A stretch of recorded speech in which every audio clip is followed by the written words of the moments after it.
Thank you for auditing the always positive, unedited new music review show hosted by a French professor who's a glutton for punishment. I'm going to be talking about Bob Dylan again. Every time I talk about Bob Dylan, I get some of the angriest comments I ever get. I love Bob Dylan. I own many, many Bob Dylan albums. I've seen him in, 3 of my 6 decades on Earth.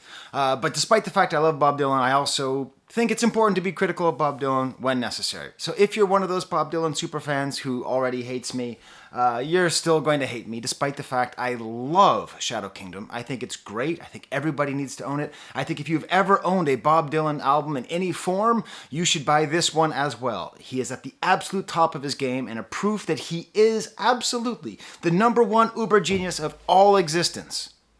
Also, Blonde on Blonde kinda sucks. This album isn't that good. Okay? So, deal with that as you like. That's the kind of position that I'm going to be taking here. It doesn't suck, but we'll get into it. So that's my thing, and it's a weird thing because the kind of slavish messianic adoration of Bob Dylan is something that has tortured him for his entire life. He doesn't like it. He wants more criticism. But his fans, it's like there's never enough appreciation. There's never enough. He should have won 2 Nobel Prizes. You know what I mean? In a sort of interesting way, because most of my audience is younger, I want to sort of help you understand a way of getting why Dylan is such an interesting figure. He is sort of his generation's Kendrick Lamar. So you just got pissed. Everyone got pissed, but let me explain. So Kendrick Lamar and Bob Dylan gave language to their generation. They gave the language of reflection and revolt. They did it in a way that was accessible, in a way that was powerful, and in a way that immediately motivated people and helped them to see more clearly the injustices of the world that surrounded them. They helped to plant this seed, and as the seed grew, as the revolution thought they needed them the most, they both just dipped, okay? Bob Dylan was the king of the 60s, and in 1967 and 1968, he's singing about you go your way, you go mine, and pledging my time, and rainy day women, and the same way that Kendrick Lamar was the voice of the Black Lives Matter protest, but was not speaking, okay? Both of them are cursed by their fans, are cursed by being seen as Jesus, while both acting and behaving as though they know they are Jesus, okay? They bear some responsibility in that. So that's my provocative intro of this excellent album by one of the world's greatest uber geniuses who, like all great examples of world uber geniuses, sometimes doesn't do something amazing. A question that I get whenever I talk about Dylan is some of my younger fans ask me, what's a good starting point with Dylan? And I actually think this album, if this album is your first Bob Dylan album, it's not bad. It's a selection of a lot of his works. It says from the early works of Bob Dylan, which is a little bit confusing because it skips over his first couple years. So his first album was, 62? And so it goes to 65. So his entire actual early phase is skipped until we get to sort of his early rock phase of 65. And then it jumps over the religious stuff and goes straight to 1989 and then stops there. So, that's a long period of time to be his early work. But this is a good selection, a good sample, and everything is very well sung. Just in case you want my sort of advice, these are not my favorite Bob Dylan albums, but these are, I think, the best way to get into Bob Dylan. Okay, I would say start with Bringing It All Back Home. I would say after that, listen to Planet Waves. I would say after that, listen to, where is it? Where's Nashville Sky? Anyways, Nashville Skyline, I would say is the next. Where's my copy of Nashville Skyline? Oh, there it is. Then his album from the turn of the century, Time Out of Mind, which I don't have a copy of. Someone stole it. And then if you like all of that and you really want to challenge yourself, I would go after maybe a more challenging album like Street Legal.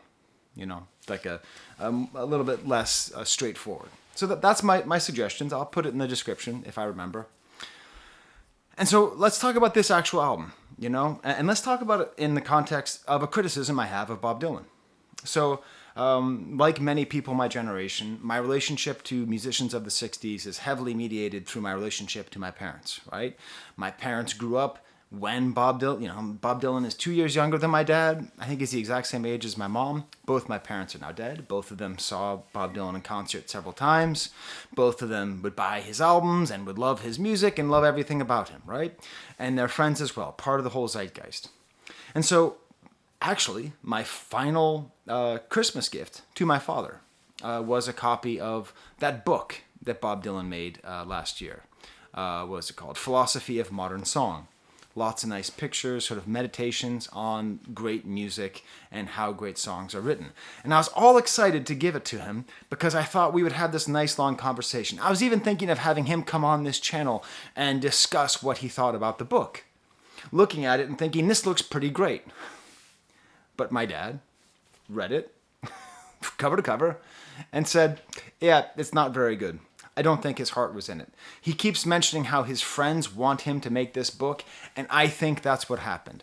I think he knew he could just make this book and people would buy it, but I don't think his heart is in it. So, I trust it. The book should be behind me, you know? I should have gone down to my dad's house after he passed and picked up the book and used it as a prop. But we donated it to the local library. You know, maybe someone who enjoys it more than I will read it. You know, but it's an interesting idea because what my dad was sort of implying is that Dylan was phoning in that book. I don't know if you've been following the news, but also you could buy a special autographed edition. And I was this close to spending $600 to get an autographed edition of the book. But it turns out it was all signed by a robot. It was machine signed. And this kind of greed is the other thing that makes late stage Dylan interesting. Is everybody knows a certain truth about Bob Dylan, and even his biggest fans sort of admit it with a chuckle, which is that he is driven by money? This is what he said in interviews? This is why he says he tours so much? This is why I presume he did the IBM commercial? Why he donated his music to Victoria's Secret? My mom's name, paging Dr. Freud. Why does Dylan do this? I have a theory. It goes back to the Kendrick thing. I don't think it's true. I think Bob Dylan is 100% driven by his own artistic drive. I think that's why he released such an interesting and different album, Rough and Rowdy Ways. I think that's why he's touring. I think that's why he's making it. I think he is absolutely a pure artist driven by his own vision. But I think he wants to piss off hippies. That's my prediction. And what's the best way to piss off hippies but to point out the hypocrisy of living as a hippie in free market capitalism, okay? Well, there's no ethical consumption under capitalism. What's that thing that everyone on the left wing says that is both true and sometimes untrue at the same time? What are you going to do? Starve or eat grass? But that's why I think he does it. I think Bob Dylan is playing a game. Bob Dylan is known for giving fake answers in interviews. He is known for trolling before the term trolling existed.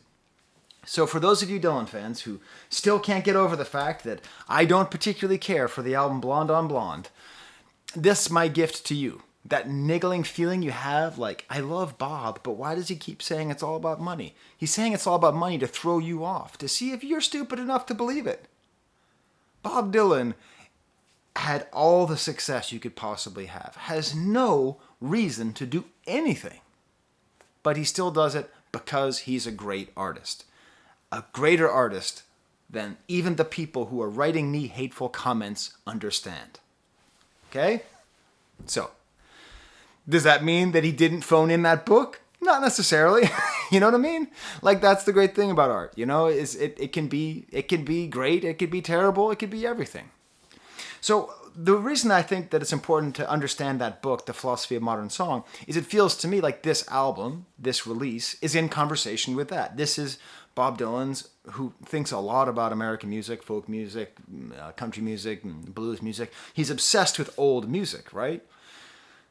He's sort of making what feels to me his entry into his book. It's an appendix to that book. This is the Philosophy of Modern Song, and these are the selections that Bob Dylan makes of Bob Dylan's music. Not Bob Dylan now, okay? But there's, many different forms of Bob Dylan. There's like 6 or 7 different Bob Dylans that are represented on this album. I would say there's about 3 to 4 Bob Dylans since that point. This is him covering the songs of Bob Dylan. An old man preserving, recontextualizing, praising, deconstructing the music of a young man. It happens to be that it's the same man. It reminds me of a joke back in the 90s, which always cracked me up. In the 90s, there was a spate of groups that would get back together. You know, it was like this whole like boomer cycle where like they'd get together in the 60s, do too many drugs in the 70s, release some kind of crappy album in the early 80s, break up, and then get back together for the retro circuit for gigantic Budweiser concerts. So, you know, The Who and the Rolling Stones and Aerosmith, everyone was getting back together. Sorry, I have a guitar stand behind me. So one of my favorite jokes back in the 90s was, hey, did you hear? Bob Dylan's getting back together. And it's a funny joke, much funnier than Bill Wyman missed the Rolling Stones concert because he was at the hospital watching his wife being born.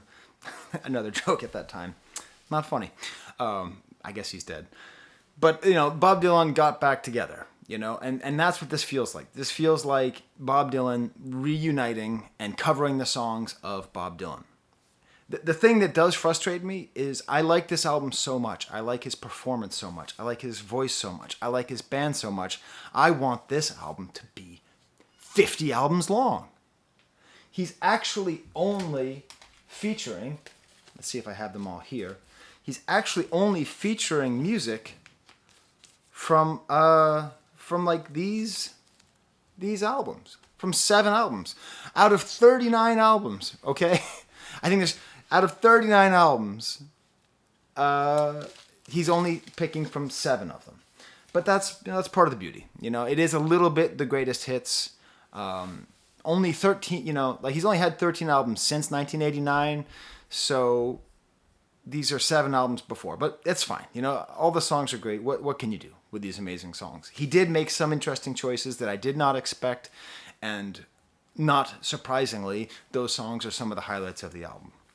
Apparently, this is all in the context of a movie that he made, and you can watch clips of it online. He just released it. It looks great. It's him performing with his band in the background, kind of in the shadows, wearing masks, much like I am wearing masks now.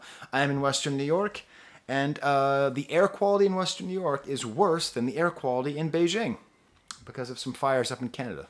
So I hope everything's going okay up there. I'm such a capitalist, I thought, damn, I should have been hoarding maple syrup. That's not the way to think, Skye. So it all takes place in a fictional club in Marseille, France. Now, if you don't know about me, I spent a year in Marseille. I support the Marseille soccer team. I'm going back to Marseille this summer. Marseille is one of my favorite places on planet Earth. And I think it's an interesting choice because there is a sort of atmosphere that Dylan is liking to create. And we see that on the cover of Rough and Rowdy Ways. We see that in even the way these shots are filmed. He's trying to create a sort of smoky, rough and tumble feel. And Marseille, France is a very good place for that rough and tumble feel. At least it used to be before the TGV connected it so closely to Paris. But TGV is a fast train. So it's called the Bon Bon Club, which means Candy Club, in Marseille, France. And what's interesting about that is that what's actually implied here. Marseille, and I've seen people like write these long things about there's some Bon Bon Club in Minnesota or something, and someone got killed. That's fine, great. I'm sure you're right. But to me, when I hear Marseille, I think of American sailors. So American sailors stop off in Marseille, and there's a sort of a trap that you might fall into. I fell into when I was 20 years old, 23 years old when I lived in Marseille. I speak French fluently, great. Très bien pour moi. But still, you know, I still want some American culture. You know, you live in a foreign country long enough, you long for the comforts of home. So once you're done going to McDonald's, you know, once a week, which I did when I lived in France and not when I live in America, you see bar américain, American bar. Why don't I go into this American bar? Don't go to an American bar. An American bar is a brothel. Okay? It's called an American bar to get the sailors in so they can spend their Yankee dollars getting their Yankees yankied. Okay? That's the whole idea of an American bar. If you want to go to France or anywhere in the world and meet Americans, go to an Irish bar. That's where all the Americans are hiding and the Irish are working.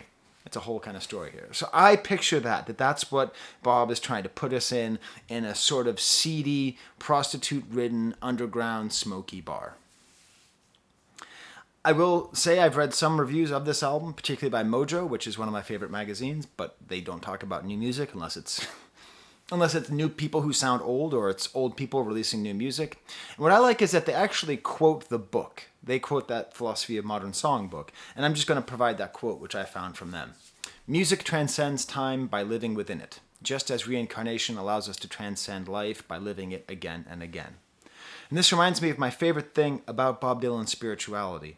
And it's very confusing because he went through that religious phase, you know? And with that religious phase, he made a lot of Christian music and really alienated the hippies, you know, who saw themselves as being above born again. But if you read interviews with him, he explains that his whole religion is through music. And that's basically how I feel. Like, all of my religion is through art. Like, art is the most interesting way to experience religion. And I think it's the greatest argument for religion is art. So I don't know. I like that. And it sort of makes all of his music religious, even if it's not religious. And it makes sense why you'd convert to Christianity, because there's a lot of terrible things about Christianity. But its history of making and supporting and cultivating art is pretty good. Like, it on that front, not the rest. Not the rest of the front. Not the terrible priests abusing children, not the murders and the crusades and all of that. But you look at a cathedral, you look at a Dur engraving of Saint Eustace, you listen to Bach, yeah. So I think that's where he is. So let's get to this album a little bit more specifically. It's a cover album. It's a cover album of his own stuff. And what I like about it is that often it's very folky, but it never feels like affect. And that's what's tricky about Bob Dylan, is that because sort of one of his heroes was Woody Guthrie, and Woody Guthrie himself would admit that he was kind of a fraud in the way that he presented himself. Like, he was always playing with the listener's expectations of what kind of rambling, gambling man he was. And Bob Dylan took that. So part of what makes him really a great 20th century figure, I mean, is actually his Warhol-ness, where he seems very aware of performance and the kinds of performance that he's performing, and how people interpret that, and how people fiend so much for authenticity, and how the modern artist must contemplate and work with the question of authenticity. So this album is great because even though I've really liked seeing him in concert the last, 20 years, his sort of like Western shirts and hat and his band, it feels sometimes too affected. This does not. This somehow hits just the right balance between praising his own songwriting, his own lyricism, his own melodies, and using an oldie-timey sounding band. And this backwardsness is a natural development of his music.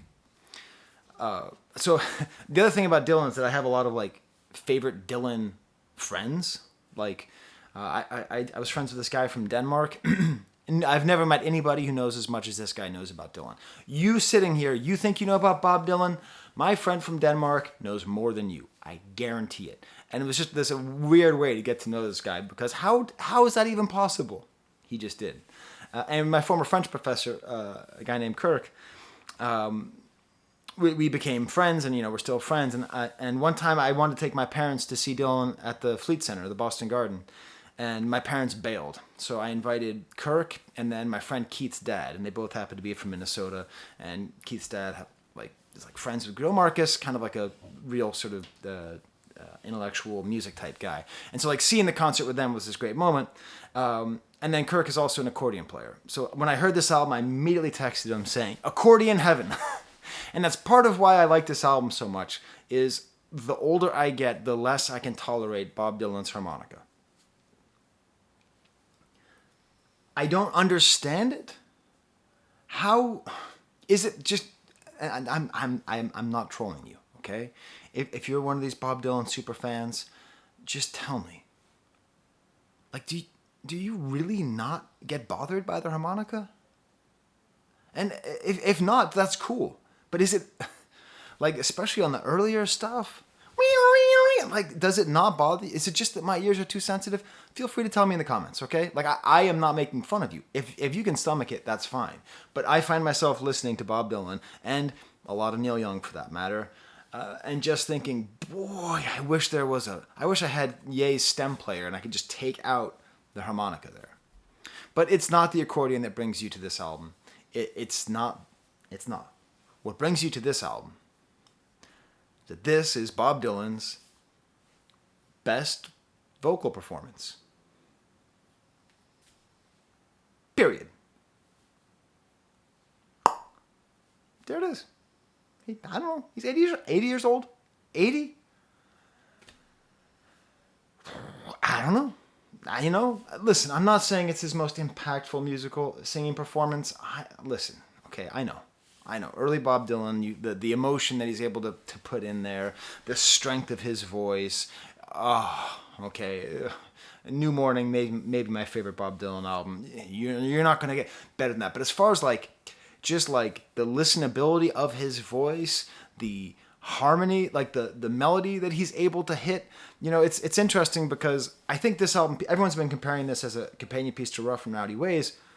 No, it's a companion piece to Fallen Angels, his album from a couple years ago, where he's doing a whole bunch of standards that were made popular by Frank Sinatra. I said after seeing him in concert that Bob Dylan has been moving towards Sinatra. He's been moving towards an interpreter, a rephraser of music, as opposed to the Bob Dylan that we think of. So that's what this is. This is Bob Dylan doing Frank Sinatra doing Bob Dylan. If Frank Sinatra was in his car broke down in between Wheeling and Morgantown, West Virginia, okay, and whatever musicians were there, Frank Sinatra's like, hey, let's do some. How's Frank Sinatra talk? How's Frank Sinatra talk? Let's do some Bob Dylan songs. So as we get into this, I want to also talk about Bob Dylan covers. There are, in my opinion, two Bob Dylan covers which are definitively better than the original. Of course, All Along the Watchtower, which Bob Dylan himself admits. Then the other is Death Is Not the End by Nick Cave. Not only is Death Is Not the End the best cover of a Bob Dylan song, it's the best expression of Bob Dylan's religiosity, in my opinion, is Nick Cave's version of Death Is Not the End. But what I'm going to do for this is I'm going to be arrogant enough to present to you and ask the question for each song, is this the definitive version of the song? Is it possible that in 2023, okay, fine, he recorded this in 2021, but he's releasing it in 2023. Is it possible that in 2023, Bob Dylan has released a more definitive, in my opinion only, you who are watching and still mad at me for 5 things I've said in this video, you know more than I do. I know, I'm not a Dylan super fan, I just love Bob Dylan. I think it's possible. So let's go through a stamp here. Okay, let's go a stamp, an example song. If you've never heard Bob Dylan, you could do a lot worse than listening to When I Paint My Masterpiece, Click Above the Banana Above Fallen Angels. Okay? What he's done here is he's made it sort of fun and childish. Now, we have some harmonica, but it's playful harmonica. And there's some mandolin in the back, and the lead guitar is tracing the melody. And this is just where his voice is so strong and assured. And it's just the best, in my opinion, it's the best that it's ever sounded. And the bridge, listen to the bridge with the accordion and the sustain on his voice. Go out and get a bite to eat. The sustain on his voice. And just, this is when people fall over themselves talking about how great Bob Dylan is. It's not because of half-assed lines like, she breaks like a little girl. Ugh. Okay, good. We all must get stoned. Oh ho ho! Give him the Nobel now. It's lyrics like the streets of Rome are filled with rubble. Just the way that first line, that's like one of those first lines. The streets of Rome are filled with rubble. Just look at that. Sometimes I get goosebumps, and I get goosebumps. I've heard this song 1,000 times. You know, like that's the feeling that you get, like the sense of the worthlessness of human endeavor, even human creativity. Because later he talks about, Botticelli's niece and the Spanish stairs, which are these famous stairs in Rome, and he talks about painting his masterpiece. And ultimately, what is it going to be? When you paint your masterpiece, everything is going to be all right, except Rome is filled with masterpieces and the streets are filled with rubble, meaning that everything you're doing, even Bob Dylan writing one of his masterpieces, is all going to amount to ancient footprints everywhere. Okay? That's what Bob Dylan's able to do. Beautiful, sweet resolution at the end with the accordion playing here. Nice little bits. Like, the band is given a lot of space to make music together, and you get the feeling that Bob Dylan, if it were up to him, he would just sit down on the couch and watch these people play. He would not even be singing. So is this the definitive version? No. Is the live version, Rock of Ages, the definitive version by Dylan? No. The definitive version is by the band, sung by Levon Helm. Levon Helm's voice, I think, actually gets to the best, is able to express it the best. When the band plays Bob Dylan songs, even when Bob Dylan isn't in the room, it is a Bob Dylan song to me, and that's just how it sounds. And so that's my definitive version off the album Cahoots. Have a listen if you've never heard it. Next song is called Most Likely You Go Your Way and I'll Go Mine, off of the previously besmirched Blonde on Blonde. Heavily besmirched. He didn't even take the time to have an album cover that was in focus. Come on, Bob. How high's the water, Bob? But I like this version a lot. It's kind of the version on Shadow Kingdom. Like, guitar and accordion are together, and the voice is matching the accordion. Like, you really hear the plick turn on the guitar, and it has this sort of sassy and fun vibe. The chorus builds up with some nice weight to it, and then the bridge is just this great random guitar and accordion. And in my opinion, this is the definitive version. I find the version on this album to be pretty annoying. The horn and just this harmonica and the whisper of the voice, and it's just too cheeky. I don't know. There's like a certain tone, like almost like a meanness in his delivery. So. Yeah, I am just looking. I just realized that One of Us Must Know and Visions of Johanna are on this album. All right, fine. This is a good album. And Side-Eyed Little Lands. Okay, all right. I'm exaggerating that I don't like this album, but a lot of stuff I don't like on this album. Next track is Queen Jane, Approximately, off of Highway 61. I had Highway 61 here somewhere, don't I? Oh no, I just have John Wesley Harding. Where did I put it? Anyways, it doesn't matter. Highway 61 Revisited. Another album, which I would say is a good album to start with. Great smoky feel on the accordion. This is what I'm talking about, why the voice is so good. It's not just that he's singing on tune. It's that there is an emotional quality. He has an exasperation in his voice when he sings this, and a tiredness, and a mournfulness that is inherent in the song itself. But in the original, which is still the definitive version, it doesn't quite have that tiredness. So there's a pleading quality to Queen Jane Approximately, which comes through in this version, which does not come through in the Highway 61 version. But of course, the early version is just the organ and the rock bits, and the early version has some of the best examples of when his early voice is really good. Special bonus points to the Grateful Dead's version of Queen Jane Approximately. I don't always like Bob Weir's singing, but I think he did a great job with this. You can find a great version from the Boston Garden at 9/25/91. I didn't see that. I did see them play a couple years later, 9/24/93. I remember watching that performance and thinking how great it was. Do not watch Bob Dylan sing the song with the Grateful Dead in 1987. He sings it like Jimmy Fallon doing a Barry Gibb impersonation. Won't you come and tell me we need? This is terrible, man. That Dylan, my brothers saw a bunch of the Dylan and Dead shows, and they say they weren't bad. But whenever I listen to them, it's just like, talk about not the sum of its parts. Man, I'm really pissing off some hippies tonight. I'll Be Your Baby Tonight. That one's off John Wesley Harding here. That's the next song. What I like about this is the way that they change it. They almost turned like a surf song. Like the electric guitar sort of reminds me of like ba-da-da-da-da-da-da Batman. It's very likable. The musicianship behind is a little bit less developed. This one's maybe a little bit mailed in, but again, we had this great sustain, great glissando of his voice. And the second half, there's a slide guitar that's just excellent. Another kind of wacky, cool, like boozy guitar on the bridge that's really nice. Again, the original version still the definitive one. Too much harmonica in the beginning, but then the pedal steel in the back. Oh, it's just so great. The thing that makes this a little bit tricky is that this is like a sexy song, and Bob Dylan is underrated as a writer of sexy music because that's like not his thing. But there's kind of a real come hither quality to the original. You know, like bring that bottle over here. You sort of like fill in the dots. You sort of imagine this kind of sexy soiree. And you don't feel that in the new version.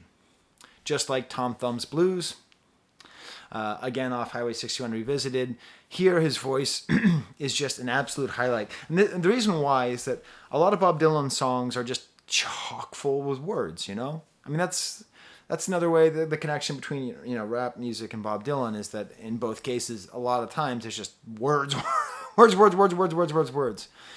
But somehow, Bob, Mr. Dylan, Mr. Zimmerman, manages to give every single word, every single line, simultaneously, the space and the urgency that is needed. I don't know how he does it, because how do you plow through a song with this many great lyrics? Some of my favorite Bob Dylan lyrics are in the song, and the guitars doing the great kind of sweeping feel like it is on the original. And in my opinion, this is, I can't believe I'm going to say it, but I think this is actually equal to the original. I think they are tied. And I never would have thought that. I love Tom Thumb's Blues. Although, while not definitive, my personal favorite version of Tom Thumb's Blues is as sung by Phil Lesh, the Grateful Dead. In particular, June 28th, 1985 at Hershey Park Stadium. I wasn't there. My brothers were there. You can find that on YouTube. I really enjoy the way that Phil Lesh sings. I'm going back to San Anselmo. I do believe I've had enough. I like the way he changes the lyrics. But again, what's nice about hearing the Dead do it is you sort of... What the Dead do when they cover Dylan beyond just like Bob Dylan wrote more Dead songs than the Dead. I mean, they played so many Dylan songs in their career. But like, they help you understand how much space there is in his music for kind of noodling and jamming. And you definitely hear that in both the new Dylan version and the Dead versions as well. A nice grand ending with the accordion. Back to Highway 61 with Tombstone Blues. The voice is very high with the lead. This is where he's doing something that I don't like as much. So when I saw him in concert, I don't know, 2 or 3 times ago, he like just did this thing where he just like say the line and then go up at the end. You know, once upon a time, you threw a dime to prime men in your prime, and then didn't you? Used to be like he would just go through an entire line and then just throw up the last word. He doesn't do that here, but it has a little bit of that feel of kind of like plowing through the lyrics. Like I sort of see one of the guys who's like writing me an angry message here about how arrogant I am to think that I can speak on the great man's name. Like listening to the song and just like robotically saying every single word to it, you know. And it's funny because put next to Tom Thumb, like Tom Thumb is the skilled way to do this, and this is less skilled. It's not bad. I really like the accordion in the back. I like how it turns it sort of into a dirge. I still prefer the original version. Just sometimes Bob just sounds like he's on speed. I don't know his history of drugs, but definitely sounds like he's on speed in this curling guitar, just like it's very fast, just line after line after line after line. Then we get to the Nashville Skyline song. There you go. I lost my cover to this. Instead, I have 50 free prints from Costco. I don't know why I put that. That's the cover of Nashville Skyline. It expires. It expires in 2003. So, there you go. What I like about Nashville Skyline is that I think it really provided a lane for a certain kind of hipster country music. And it's great because Buck Meek of Big Thief is playing here, and I like Buck Meek solo and here. And it's as though Buck Meek was born out of Nashville Skyline. Like, I understand he lives in Brooklyn and all that stuff, but it feels to me like you know how in mythology, people like born out of Zeus's brain and stuff like that. It feels to me like Buck Meek, like there's a vinyl record playing Nashville Skyline. Is it rolling, Bob?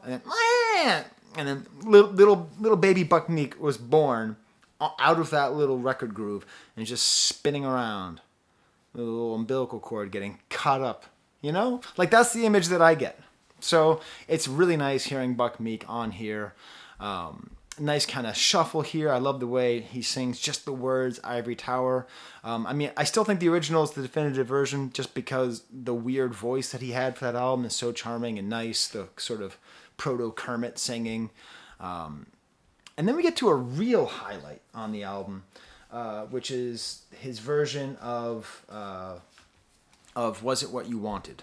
And this is kind of an outlier because it's from Oh Mercy, And in a way, he's sort of, this is not a very popular Bob Dylan album. It's not considered one of his greats, because most of his greats are either after 1997 or before 1980, right? So this is from 89, right in the middle of what a lot of people consider to be his darker phase. But it's a great song, and hearing it in this version is wonderful because it's really the closest to the original. Ominous reverb on the guitar, so much into the singing, almost a Western vibe to the song, like his shirts.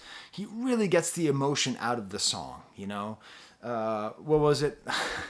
What was it that you wanted? Did someone tell you could get it from me? He actually improves on the punchline in this version. I even like the harmonica on here, some mournful harmonica. The original, produced by Daniel Lanois, just the voice isn't quite as good. The drums aren't needed. Too much harmonica. I think this is the definitive version and a real highlight of this album.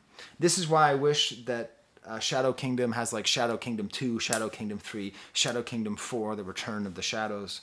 I want all of the Shadow Kingdoms because I would love to hear him, go through, Street Legal and, do, I don't know, like No Time to Think, like do it, like let's just pluck some songs out there and see what happens.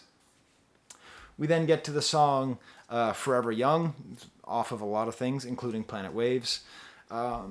I don't need this. The weird thing about about Forever Young is that Forever Young should have been Bob Dylan's Yesterday. It should have been the song that everybody knows. It has all of the sort of saccharine beauty of Yesterday. That sounds like I'm criticizing it. Yesterday is a great song, so is Forever Young. But I just never need to hear it. Much like Yesterday, I never need to hear it again, even though I like the song. I think the definitive version is pretty clearly the one off of Last Waltz, because it's with the band. And the thing about the Last Waltz is that and the song Forever Young in it, is it's like you are literally watching everybody on stage get old. Like, that was like it was like a sort of another Altamont, another end of the 60s, sort of like the second that they're singing that song and the hat and the feather, like cloth is just tiny hairs, like the feathers up there. It's like Indiana Jones or that scene in Yellow Submarine when they all turn old and turn 64. It really is that moment. And also it's the moment that they stay forever young. Pledging My Time, another track off of Blonde on Blonde. This is the low point of the album. I just don't want blues. I don't want blues music. I enjoy a lot of blues music. I own a lot of blues music. I don't want anyone making blues music anymore. I need blues music to go away just forever. It's done. Just put it in a box, shoot the box into space. I'm not saying the blues music isn't more important than anything I've ever done in my life. I love it, but I have not heard any blues music made in the past 30 years that didn't make me think this absolutely sucks. And I understand there's still a lot of great blues musicians out there, but I just can't. And maybe I'm wrong, okay? And a lot of people who love blues really love it. And I'm not trying to insult people when I say that. This is someone, who's like tried to listen to Robert Cray, like really tried to understand it and listen to it. And I just don't relate to it at all. It just feels like a weird bastardized zombie art. And I don't want that to be the case. Okay? Like I really don't. Like my appreciation of Muddy Waters and Howlin' Wolf and it's deep, right? It's not like I don't care. It's not like I don't listen to Willie Dixon. It's that anyways. So yeah, I just don't want blues music. But I do like the tiredness that's implied in the album. In the original song is on this version and not on the original. I'm not a big fan of Blonde on Blonde. However, the bootleg series makes me indicate that perhaps it was just some of the choices they made with the final album. There is a first take of this song on the 12th volume of the bootleg series, which is my definitive version of this song. I find it to be the most interesting, the most sort of joyful. Next song is The Wicked Messenger. Oh my God, kid. Are you the Wicked Messenger? Again, off John Wesley Harding. More of a sort of early religious-y style stuff. Guitar's working hard here, playing the melody. The accordion punctuates the accordion. The intimacy. The thing I like about this band is it's sort of chamber music, So this is like the chamber music at its best.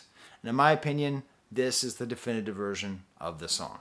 The original is not one of my favorite. Again, really high harmonica that I just wish would go away.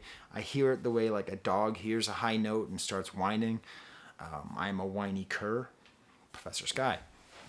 But I really like this version of the song. It really helps me to recover it. Watching the River Flow is a song which I don't know that well because I never bought the Greatest Hits Volume 2 because my brother Ward taught me how to buy music and he told me not to buy Greatest Hits except in very rare occasions. So like I never bought Decade by Neil Young, so I don't know the song Helpless except from The Last Waltz. And I did not buy Bob Dylan's Greatest Hits Volume 2, so there's a lot of songs I just don't know. So I don't know the song particularly well. I do like how close this is to the original now that I've listened to them. Obviously I've heard the song, but I haven't loved it. Listen to it here. I like how it has the kind of sloppiness of the original. There's kind of a nice continuity between the two versions. We then get to probably the most controversial inclusion on here, which is It's All Over Now, Baby Blue, which is sort of, one of those Bob Dylan songs that is, how do I keep losing the CDs? Which is one of the more definitive early Bob Dylan songs, or second stage Bob Dylan songs, third stage, depending on how you count them. And what I found interesting is, I've mentioned my brother a couple times, the one who made sure I didn't buy Volume 2 of Greatest Hits. Is that he loves The Shadow Kingdom. I had a conversation with him on the phone yesterday, but he hates this version of It's All Over Now, Baby Blue. And it's funny because I don't. I like the way that he's sort of phrasing things here, the way he's sort of running through the words, the way he restates It's All Over Now, Baby Blue. And it makes me wonder, my brother who if you're watching me and you're thinking I'm obnoxious the way I talk about Bob Dylan, I think my brother probably agrees with you a certain amount. I'm a little too full of myself. I know. But you got if you're gonna put yourself out there on the internet for 45 minutes talking about something, you better be full of yourself. Else it's gonna be a lot more painful. Sometimes I don't like things that Bob Dylan does. That doesn't work as well as Blonde on Blonde sucks, yo. Okay, but it's interesting that he would find a problem with this version because I actually think this version is very nice. And when you listen to the original, you cannot recreate the strength or the soul in this voice. And that's the thing. Everyone just sort of laughs at Bob Dylan's voice. A lot of people do. It's all I do that impression too. But the piercing power of his voice is never better than it is on the original version of It's All Over Now, Baby Blue. The weary, he's 80 years now. Did you know that when Bob Dylan recorded the song It's All Over Now, Baby Blue, he was 175 years old? It's true. The way he sings the line, it's all over now, baby blue. He was 175 years old. I don't know how he time traveled, but he did. The original has a certain sanctity to it that the rest of the songs on this album don't have. But this is sort of like a don't you get it's all over now, baby blue, out of your damn mouth. That's the feeling that you get when you listen to this. I have in my notes that the voice has a piercing power like Bob Dylan's blue piercing eyes. That's too cheesy, so I'm glad I didn't say that. Why did it bother my brother so much? I think because my brother has blue eyes. And so did my dad. And so does Bob Dylan and Frank Sinatra. But Bob Dylan, my dad, and my brother. So I imagine that this song hits differently if you have blue eyes. I sometimes have blue eyes, but most of the time I have green eyes. My eyes were decided by New Order. So I think that this song, for people with blue eyes, has a special importance. And the funny thing is, in my opinion, the stupidest debate in the history of rock music is, who is It's All Over Now, Baby Blue about? Is it about Joan Baez? Is it about... What are you doing? How stupid do you have to be not to know this is about himself? It could not be simpler. He's telling you right here. He is telling you. He's putting on the last track of this album. He's putting on the last track of this album. This album, which very well may be his final album. He is getting older. He has not always treated his body well. This is it. It's All Over Now, Baby Blue, which he recorded when he was 22 and when he was 175, and now that he's 83. This is his meditation on life and death and the futility of art and the gorgeousness of all existence and the wistfulness and the poetry and all of it. Of course it's about him. God damn. Tell me in the comments any other argument that makes even a little bit of sense, that doesn't completely denigrate Bob Dylan's genius by saying it's about somebody else. Anyways, I don't know. Anyways, special mention to the version by Them, featuring vocals by Van Morrison. It's not as good as either of these Dylan versions that I'm talking about, but it does do an interesting way of adding more swagger to these lyrics, which is great because the song is so vulnerable.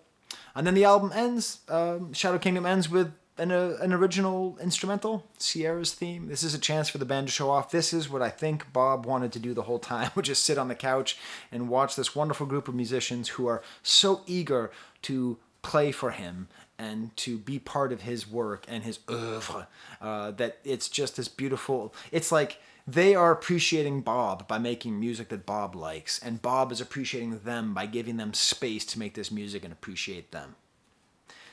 Bob Dylan is a generous collaborator, and I don't think he always gets that respect, and I think this is proof that he is.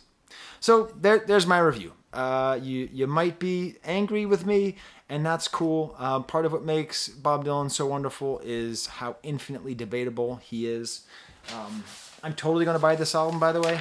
I love it. I love Shadow Kingdom. Fallen Kingdom. I love Rise of the Fallen by Bob Dylan. It's my favorite Transformers movie. These are my Patreons. They help me to pay for it. I got a whole bunch of new Patreons. I don't know how I'm going to do this anymore. I got so much support. My printer broke. So here's some of my other Patreons. So please see your name there if you're one of my Patreons. I don't know what to do anymore. Everybody loves me so much. Up until this video, where I'm going to get all that Dylan hate. It's good for the algorithm. All right. Well, until next time, if you can breathe the air outside, breathe in, listen to Bob Dylan, and there's the camera.